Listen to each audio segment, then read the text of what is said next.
Hello guys, আজকের আপনাদের একটা আমি গুড নিউজ দিতে যাচ্ছি।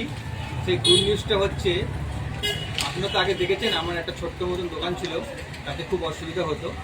তো উপরওয়ালা দোয়ায় আমি একটা বড় দোকান পেয়েছি, নেওয়া হয়েছে।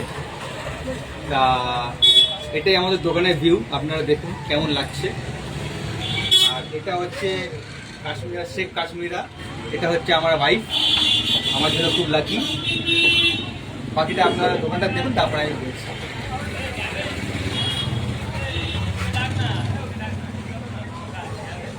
তা আপনারা দেখুন আমাদের দোকানটায় আপনারা আসুন, ভিজিট করুন। আমাদের এখানে টেলারিং মেটেরিয়ালও রাখা হয়, আর আমরা ladies specialist, blouse, palazzo, churidar সব কিছুই আমরা বানাই। খুব রিজনেবল রেট, এটা মার্কেটের রেট